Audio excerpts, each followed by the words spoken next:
Sacep Indonesia. Bahagia saya rasakan karena kita bisa kembali lagi untuk bertemu membahas buku bersama Tuhan di waktu fajar. Pada saat ini saya ambil dalam halaman 65 yang buku bersama Tuhan di waktu fajar ini dengan judul Pengharapan Menjadi Jangkar Jiwa. Ayat intinya terambil dalam Ibrani 6 ayat 19 yang berbunyi, pengharapan itu adalah sauh yang kuat dan aman bagi jiwa kita yang telah dilabuhkan sampai ke belakang tabir.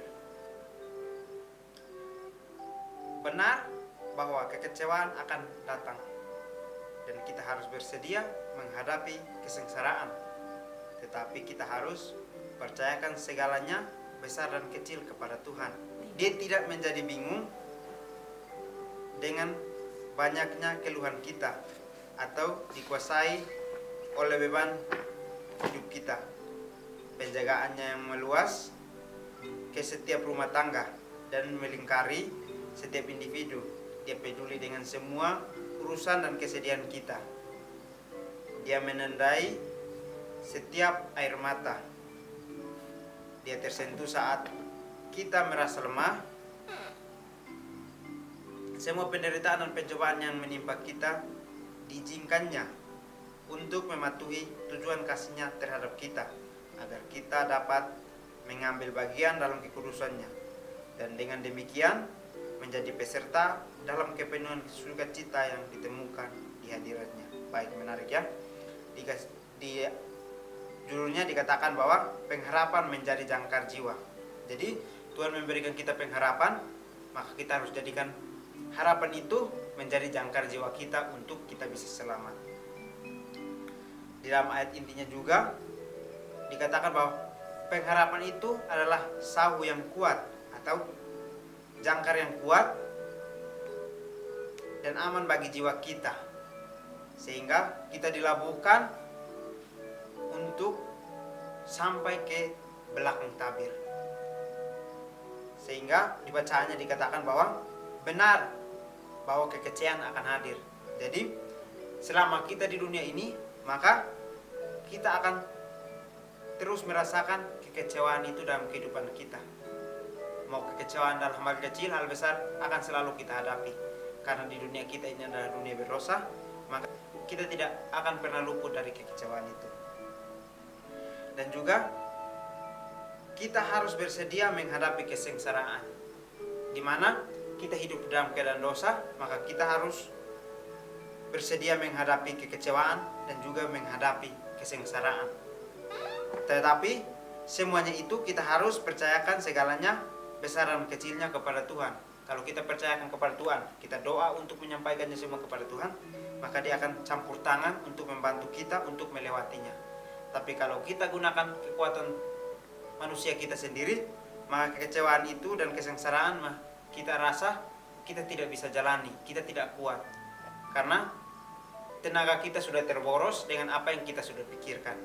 Tapi kalau kita serahkan kepada Tuhan besar dan kecilnya masalah kita, maka Dia akan campur tangan untuk bertindak dan menunjukkan kita jalan keluarnya. Dia tidak menjadi bingung dengan banyak keluhan kita atau dikuasai oleh beban hidup kita. Jadi Tuhan itu tidak akan pernah bingung dengan apa yang kita keluhkan kepada Dia. Tapi Dia memiliki jalan keluar pada saat kita menyampaikan keluhan kita. Dan juga beban hidup kita itu kalau kita sampaikan, maka Dia akan ampuni, sehingga Dia merubah kita untuk menjadi manusia yang lebih baik. Tapi pada saat kita sudah diampuni, kita kembali lagi yang menjalani kehidupan kita. Apakah kita ingin melakukan apa yang dikehendaki Tuhan atau tidak. Pada saat kita ingin untuk melakukan apa yang tidak dikehendaki Tuhan, maka kita harus ingat bahwa Tuhan sudah mengampuni kita terlebih dahulu. Dan juga masalah kita itu Tuhan sudah membantu kita untuk melewatinya. Kita harus ingat itu supaya kita jangan melakukan kesalahan yang sama lagi. Penjagaannya meluas ke setiap rumah tangga dan melingkari setiap individu. Dia peduli dengan semua urusan dan kesedihan kita. Jadi Tuhan itu menjaga kita itu semua yang diciptakan. Dia menjaga kita, semua umat yang diciptakan melalui tangannya sendiri. Melalui keluarga dia jaga, individu kita dia jaga, dan juga dia peduli dengan semua urusan yang ada dalam kehidupan kita serta kesedihan yang kita miliki. Dia peduli untuk membantu kita, tetapi kita sendiri, apakah kita peduli untuk tidak melakukan itu atau tidak? Kalau kita dipedulikan oleh Tuhan, maka kita juga harus peduli untuk tidak melakukan itu. Dia menandai setiap air mata, dia tersentuh saat kita merasa lemah. Jadi pada saat kita merasa berat untuk menjalani kehidupan kita, maka akan adanya air mata yang tumpah dari mata kita. Pada saat kita tumpah, kita mengeluh bahwa Tuhan, kita ingin Tuhan untuk membantu kita. Pada saat itu juga Tuhan mendengar apa yang kita katakan, sehingga dia tersentuh untuk membantu kita di saat kita lagi lemah. Tapi semua penderitaan dan pencobaan yang menimpa kita itu diizinkannya, atau Tuhan mengizinkannya untuk memenuhi tujuan kasihnya terhadap kita. Jadi dengan tidak langsung dijawab oleh Tuhan itu, adanya sesuatu yang harus terjadi dulu. Karena semua penderitaan dan pencobaan itu kita harus alami dulu, supaya kita merasa bahwa kita harus bertobat. Sehingga diizinkan itu untuk terjadi dalam kehidupan kita. Dan pada saat sudah terpenuhi itu, maka dia akan menolong kita, agar kita dapat mengambil bagian dalam kekudusannya. Jadi kita akan mendapatkan bagian kekudusannya kalau kita merasakan penderitaan dan pencobaan itu terlebih dahulu. Kalau kita tidak mengalami itu, maka kita juga tidak akan mengambil bagian dalam kekudusan itu. Dan dengan demikian kita menjadi peserta dalam kepenuhan sukacita yang ditemukannya. Jadi semua yang kita alami dalam kehidupan kita, kalau kita serahkannya kepada Tuhan, maka kita akan merasa penuh sukacita di saat kita menjadi peserta yang ditemukan di hadiratnya. Jadi kalau kita menyerahkan hidup kita hanya kepada Tuhan, maka kekecewaan, kesengsaraan, penderitaan dan pencobaan yang kita alami itu, kita akan lewati semuanya. Karena Tuhan memberikan kita harapan bahwa kita akan dibebaskan dari apa yang kita alami. Tapi pada saat kita dibebaskan, kita harus terus mengingat akan kebebasan diberikan itu bukan untuk cuma-cuma kita jalani lagi, tapi kita harus melakukan perubahan dalam kehidupan kita. Sedikit pandangan yang dimiliki begitu banyak orang tentang karakter luhur dan jabatan Kristus telah mempersempit pengalaman keagamaan mereka dan sangat menghambat kemajuan mereka dalam kehidupan ilahi. Jadi di sini katakan bahwa sedikit pandangan yang dimiliki banyak orang tentang karakter luhur dan jabatan Kristus, atau kita semua memiliki pandangan yang sudah dipersempit tentang karakter luhur atau tabiat Kristus dan jabatan Kristus dalam kehidupan kita sehari-hari. Karena pengalaman keagamaan sudah ternodai dengan apa yang diinginkan oleh manusia dalam keagamaan itu. Sehingga kita dapat, itu sangat menghambat akan pertumbuhan kemajuan kita kepada kehidupan ilahi. Jadi semuanya akan terhambat karena sempitnya pengalaman keagamaan yang kita miliki. Kalau kita memiliki pengalaman keagamaan yang luas melalui pengalaman dalam kitab suci, maka kita akan mendapatkan kehidupan ilahi itu lebih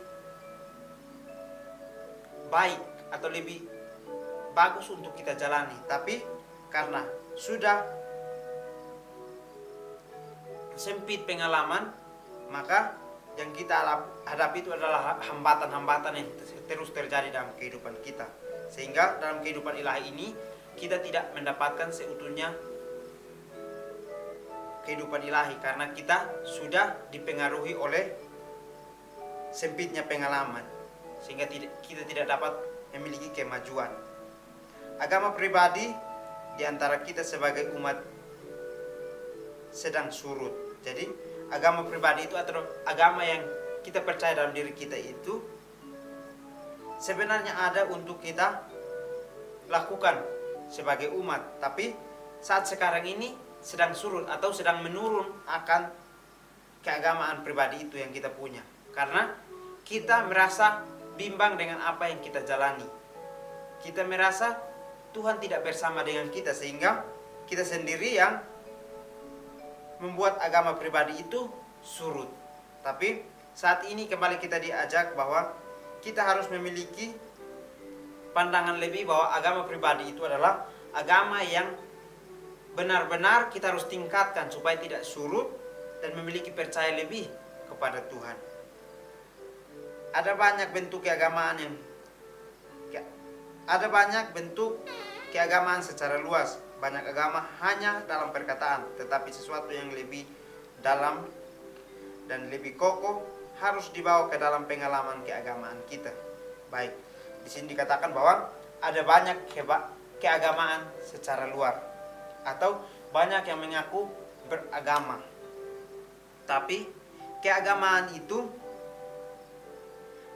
banyak yang hanya dalam perkataan saja, bukan dengan apa yang diinginkan Tuhan untuk kita kembangkan.